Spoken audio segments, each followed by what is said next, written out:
Sir সেই তো সকাল থেকে বসেই আছেন দেখছি, একটা কাস্টমার এলো না, কি করবেন এখন? হবে হবে, সব হবে। তো আর টেনশন লিস না, তো টেনশন লিস না। দোকান যখন খুলেছি নিশ্চয়ই গ্রাহক আসবেই আসবেই। সে তো আপনি অনেকক্ষণ ধরে বলেই যাচ্ছেন আসবে আসবে, কখন আসবে? হ্যাঁ, আমি সে বাইরে চুপচাপ দাঁড়িয়ে আছি, একটা কাস্টমার আসেন নাই। হ্যাঁ, কি করে আপনার কাজ হবে? হ্যাঁ, এই 2 নম্বরের কাজ আপনি কি করে করছেন? আরে 2 নম্বরই কাজ না করলে হয়? 1 নম্বরই কাজ করে বল করতে ফেলেছে। একটা কাজ 10 বার করে করবি, তবে কাজ ভালো হবে। তাহলে একবার যদি কাজটা করে দিয়েছিস, তো সে আর তোর কাছে আসবে না, বুঝলি? ও, তোকে কত বুঝাবো বলতো? হ্যাঁ, এই মোটা পাড়া ব্রেনটাকে লিয়ে কিচ্ছু করতে পারবি না। সে নয় বুঝলাম, কিন্তু কিন্তু সকাল থেকে কেউ এলো না সকাল থেকে।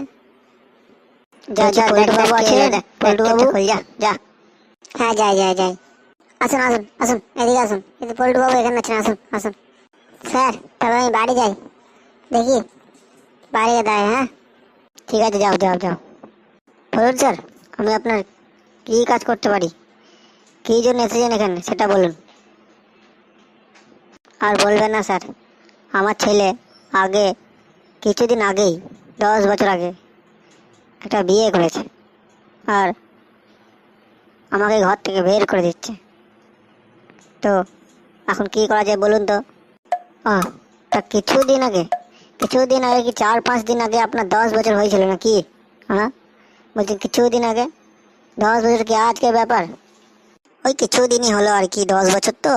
ও, আমি বুঝতে পারি নাই, এত দেরি হয়ে গেল। ওর ছেলে বিয়ে করেছে আর 10 বছর হয়ে গেল, শালা হুঁশ নাই। হ্যাঁ, গান্ডুরামের হুঁশ নাই। আর এখন এসে বলছে কিছুদিন আগে। দেখছি তার আগে দেখছি। তা আপনার কিছুদিন আগে যখন আপনার ছেলের বিয়ে হয়েছে, তো আপনাকে বের করে দিচ্ছে কেন? হ্যাঁ, কী জন্য বের করে দিচ্ছে বলুন? আর বলবেন না, আমার যে 2 কাঠা জমি আছে, ওই কাঁচা বেগুনের বাগানটা নাই, ওইখানটার সামনে আছে। তো ওই 2 বিঘা জমি আমার ছেলে আমার কাছ থেকে কবজা করে নেওয়ার ধান্দায় আছে। ওই জন্যে আমার ঘর থেকে বের করে দিচ্ছে। তা এত খুব ভালো কথা, আপনার জমি আপনার ছেলে পাবে, এটা খুব ভালো কথা। তা আপনার ওই কাঁচা বেগুন পাড়ের ওই জমিটা দিয়ে দিন, ছেলেকে দিয়ে দিন, তাহলে তো আপনার সমস্যা শেষ হয়ে যায়। কিন্তু আমি তো ওটা ওকে দিতে পারবো না। আমার শেষ সম্বল ওই 2 বিঘা জমি, আমি ওটা কী করে দিই ওকে? হ্যাঁ, যদি দিয়ে দিই তাহলে এখন তো ঘরে যেটুকু জায়গা জুটছে ওটুকু আর জুটবে না। তখন তখন কি করবেন? তখন মাঠে মাঠে পথে রাস্তায় ঘুরে বেড়াবেন, আবার কি করবেন? তখন তার কিছু নাই উপায়। হ্যাঁ, কি বলছেন আপনি, কি বলছেন?